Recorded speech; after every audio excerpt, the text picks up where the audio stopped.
Akhirnya gue berkesempatan untuk ngebahas GeForce RTX 5060 ya. Tapi video kali ini tuh bentuknya bukan review GPU yang betul-betul full komparasi, melainkan adalah sebuah PC rakitan yang baru aja dikirimin oleh Asus Indonesia. Dan kebetulan GPU yang digunakan memang ialah GeForce RTX 5060.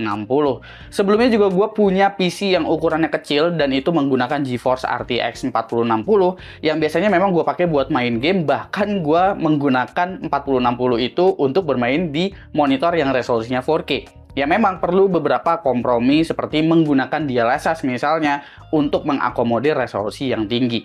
Nah, apakah dengan si RTX 5060 ini bisa menjadi sebuah game changer? Karena ya dengan 5060 ini kita mendapatkan bonus tambahan yaitu multi frame generation. Beserta juga dengan peningkatan performance yang ditawarkan seperti apa dari GeForce RTX 5060 ini. Kita langsung bahas aja untuk PC rakitannya. Ini juga kurang lebih PC rakitannya punya ukuran yang nggak besar ya. Meskipun sebetulnya PC rakitan yang ada di sebelah gua ini ukurannya bukan mini ITX, melainkan ukuran motherboard yang ada di dalam PC ini tuh micro ATX.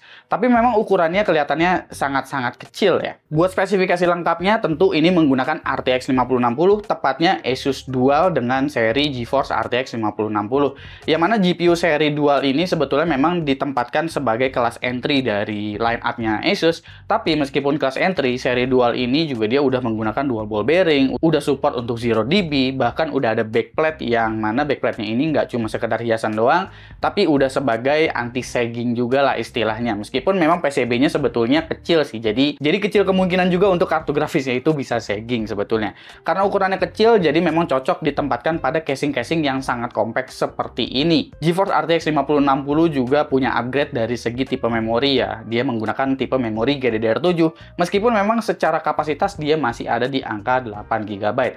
Tapi Nvidia mengklaim bahwa memori 8GB ini tentu bisa diakomodir dengan adanya bantuan AI seperti DLSS misalnya, karena kita jadinya menggunakan resolusi yang sebetulnya lebih kecil, tapi di upscale dengan bantuan AI. Untungnya, teknologi seperti DLSS 4 terutama, yang memang gamenya udah memiliki update DLSS 4 itu dia punya upscaler yang memang udah cukup baik. Nanti kita bakalan cek juga deh, dan gue juga mungkin bakalan cobain kasih experience-nya langsung gimana kalau misalkan kita main game di resolusi 4K menggunakan si RTX 5060 ini. Meskipun ya sebetulnya RTX 5060 ini lebih tepat digunakan untuk bermain game pada resolusi 1080p atau upscale di resolusi 1440p. Nah, spesifikasi lainnya, Asus Prime B860M Wi-Fi CSM untuk motherboardnya. Lalu untuk CPU-nya ini menggunakan Intel Core Ultra 5 235. Jadi ini bukan pakai seri K untuk CPU-nya. Memorinya gue menggunakan V-Color Manta X-Sky 2x16GB DDR5 6000. SSD-nya itu Seagate dengan kapasitas 1TB. Lalu untuk coolingnya ini dia pakai dari Asus. Lalu untuk power supply-nya juga Asus Prime 850W. Dan untuk casingnya ini dia tuh adalah Asus Prime AP201 yang versi mesh, bukan yang versi tempered glass. Sebelumnya gue udah sempet ngerakit juga PC dengan casing ini ya, waktu itu kalau nggak salah pakai RTX 4090 dan pakai motherboard mini ITX saat itu. Jadi ini kedua kalinya gue menggunakan si AP201. Nah, kalau gue cek performance dari PC ini, mulai dari temperaturnya dulu. Ini untuk temperatur CPU memang sebetulnya cooling yang dipakai sangat-sangat overkill untuk Core Ultra 5 235 ya. Karena Core Ultra 5 235 ini dia punya power tuh di sekitar 65 sampai dengan 70 watt dengan boost di sekitar 110 watt. Makanya untuk CPU temperaturnya itu masih adem banget karena cuma ada di angka 50-an derajat Celcius saja. Sementara untuk RTX 5060 Dual dari Asus ini, dia punya GPU temperatur ada di angka sekitar 64 sampai dengan 66 derajat Celcius ketika gue menjalankan stress test. Dan saat stress test menggunakan 3D Mark ini, GPU powernya itu ada di angka sekitar 140 watt. Meskipun memang saat kita menjalankan game sebetulnya dia nggak bakalan jalan terus-terusan di 140 watt ya. Kalau gue cek di Cyberpunk 2077, itu dia bakalan jalan di sekitar 120 sampai dengan 130 watt aja. Makanya GPU temperaturnya juga memang relatif adem banget banget di RTX 5060 ini. Kalau kita cek berdasarkan benchmark sintetik seperti 3D Mark Fire Strike, grafik score-nya ada di angka sekitar 36.600-an. Ya, ini sedikit lebih kenceng dari RTX 4060 secara raw performance. Dan kalau bermain game itu memang pada resolusi 1080p sebetulnya memang udah sangat-sangat ideal. Sebetulnya RTX 5060 itu gua bisa bilang tepat diperuntukkan jika kalian memiliki monitor dengan resolusi 1080p tapi punya refresh rate yang cukup tinggi, mungkin 144 Hz ke atas, atau bahkan mungkin 180 Hz ke atas. Karena dengan adanya multi frame generation, kalian bisa memanfaatkan ini, dan kalian bisa mendapatkan pergerakan gambar yang memang smooth berkat frame rate yang memang tinggi dari si frame generation-nya. Tapi tetap ya, kalian butuh penyesuaian dalam settingan grafisnya, agar kalian bisa mendapatkan base FPS yang udah cukup tinggi sehingga PC latency saat kalian bermain juga itu nggak terlalu mengganggu. Sejauh ini sih gue cukup puas dengan DLSS pada mode performance-nya, baik itu menggunakan DLSS 3 atau menggunakan DLSS 4. Kalau gamenya udah ada DLSS 4 sih sebetulnya ya udah tinggal di-enforce saja ke DLSS 4 sehingga pada mode performance sekalipun sebetulnya kualitas gambarnya udah cukup baik. Untuk beberapa game yang memang belum ada frame generation, misalnya seperti di Horizon Zero Dawn ini, juga sebetulnya udah mendapatkan frame rate yang bisa ngejar lah ke angka 144 Hz jika kita menggunakan DLSS performance. Di sini juga gue udah mendapatkan rata-rata di 167 fps. Dan untuk game kompetitif juga udah cukup tinggi ya, karena ini kebantu juga dengan IPC dari si CPU-nya. Rata-rata FPS udah bisa dapat di atas 300, jadi kalau monitor kalian udah 240 Hz sekalipun udah aman. Ditambah lagi Valorant ini juga kedepannya bakalan mendapatkan update untuk NVIDIA Reflex 2. NVIDIA Reflex sendiri adalah fitur dari NVIDIA untuk mengecilkan si PC latensinya. Dan untuk beberapa game AAA juga sebetulnya jika kalian mengaktifkan frame generation, NVIDIA Reflex itu udah otomatis aktif. Salah satunya ialah di Black Myth Wukong yang udah otomatis aktif seperti itu. Atau di Cyberpunk 2077 yang bisa kita atur secara manual untuk NVIDIA Reflex-nya.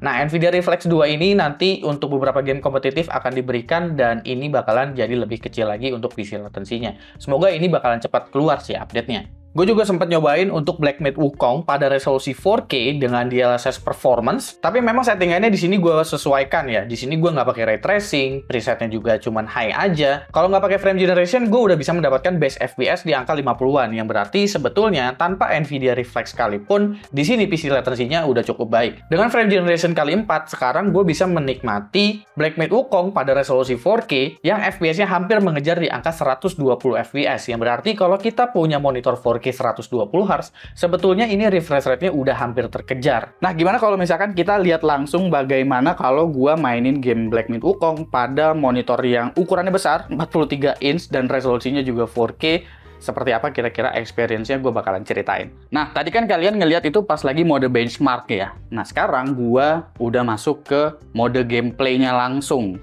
Dan kalau kalian lihat, ini kalau lagi open world itu di 140-an fps menggunakan multi frame generation. Ini presetnya high dan gua nggak pakai ray tracing. Kalau kalian perhatiin, kalau lagi free roam kayak gini, dia tuh latensinya di sekitar 50-an millisecond, yang berarti sebetulnya itu udah cukup responsif loh. Apabila kalian menggunakan controller yang kabel ya, kalau misalkan pakai wireless pun, kalau controllernya bagus, itu sebetulnya udah cukup responsif dengan latensi di sekitar 50-an millisecond. Jadi kalau misalkan kalian itu lagi combat, kira-kira experience-nya bakalan seperti apa? Ini gue bakalan mau langsung coba aja untuk challenge. Karena kebetulan ini kan gamenya udah tamat, jadi bisa langsung challenge. Jadi secara visual, karena dia udah menggunakan DLSS 4, di sini gue menggunakan monitor 4K, resolusinya juga yang di set 4K dengan DLSS mode performance. Jujur aja, experience-nya berbeda sih, seperti saat gue menggunakan RTX 4060 yang saat itu masih menggunakan DLSS 3 ya. Dan saat itu juga untuk 4060 ya dia nggak bisa pakai multi frame generation. Jadi frame rate memang jauh lebih smooth, tapi secara experience, sebetulnya respon-responnya itu kurang lebih mirip-mirip lah kalau kita mendapatkan di 50 millisecond. Nah, ini kita masih bisa loh lawan-lawan bos begini. Ini masih enak banget buat dimainin. Karena jadinya 120 Hz itu mudah terkejar ya. Bahkan 144-nya masih bisa terkejar tuh di sini. Paling tinggi itu latensinya di sekitar 70 sampai 80-an sih.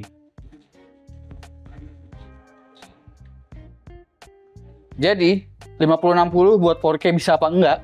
Jawaban gue bisa-bisa aja kalau kalian bisa berkompromi dengan beberapa hal. Fitur-fitur update dari NVIDIA juga gua rasa kalian udah pada tahu lah ya, kayak di NVIDIA App itu kalian bisa mengatur settingan-settingan game dan juga aplikasi-aplikasi bawaan dari NVIDIA.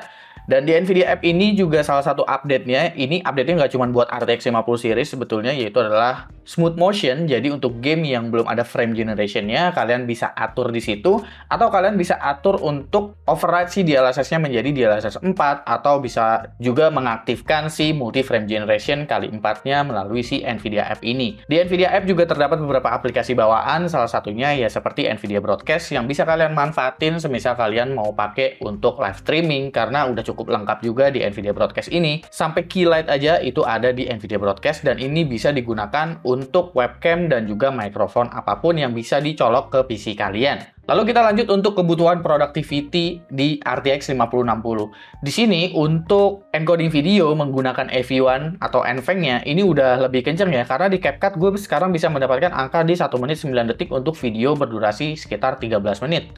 Yang biasanya untuk RTX 4060 tuh ada di angka sekitar 1 menit 30 detikan lah. Dan untuk di DaVinci Resolve, gue bisa mendapatkan angka 1 menit 12 detik untuk project video yang sama, yaitu di durasi sekitar 13 menit. Dan ini menggunakan encoder AV1 juga dari NVIDIA. Kalau dipakai buat render 3D gimana? Kalau dipakai buat render 3D sebetulnya udah cukup kencang ya si RTX 5060 ini jika kalian memanfaatkan NVIDIA Optix untuk blendernya.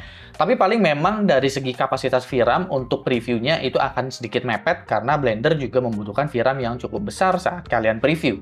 Lalu untuk kebutuhan AI, seperti biasa, gue ngeceknya sekarang lewat LLM, dan gue menggunakan DeepSeek R1 dengan parameter 8 billion, yang gue nggak sangka-sangka, di sini meskipun VRAM-nya 8 GB, tapi gue bisa mendapatkan angka 61 token per second, dan ini gue udah menggunakan NVIDIA CUDA pada LM Studio ini. Oke, jadi kurang lebih segitu ya pembahasan gue untuk PC rakitan yang dikirimkan oleh Asus Indonesia dan kebetulan menggunakan GeForce RTX 5060. Mungkin di video berikutnya gue bakalan bahas RTX 5060 ini lebih lanjut dan mungkin bisa gue bandingkan juga dengan RTX 4060 dan bahkan mungkin dengan 5050 sekalian untuk mencari tahu gap performance antara 5050 dan juga 5060 itu seperti apa. Itu mungkin kita geser di video berikutnya. Tapi untuk sementara seperti itu pembahasan gue untuk PC rakitan yang satu ini. Oh ya, gue juga mau infoin kalau VGA Asus itu sekarang udah 29 tahun loh umurnya. Dan tahun depan itu udah genap tahun ke-30. Nah, dalam rangka menyambut 30 tahun ini, Asus tuh mengadakan campaign yang namanya Cheers to 30 Years. Jadi kalian bisa dapat giveaway lah dari VGA Asus dalam rangka menyambut 30 tahun ini. Kalian tinggal kunjungi aja website yang gua taruh di kolom deskripsi linknya. Nanti kalian bisa mainin game dan activity-nya, habis itu kumpulin poin sebanyak-banyaknya dan kalian bisa berkesempatan memenangkan berbagai hadiah termasuk VGA RTX 50 series. Kalau gue cek di websitenya bahkan itu ada RTX 5080 di situ, hingga merchandise juga banyak diberikan lewat giveaway situ. Cek aja di kolom deskripsi untuk info lengkapnya. Kalau misalkan kalian tertarik dengan semua komponen-komponen dari Asus Indonesia ini, mungkin gue bakalan tag produknya atau gue taruh di kolom deskripsi. Menurut kalian gimana PC rakitan yang satu ini? Silahkan komen di bawah dan kasih pendapat kalian masing-masing. Jangan lupa subscribe, gue Suki, dan seperti biasa, sampai jumpa di lain kesempatan.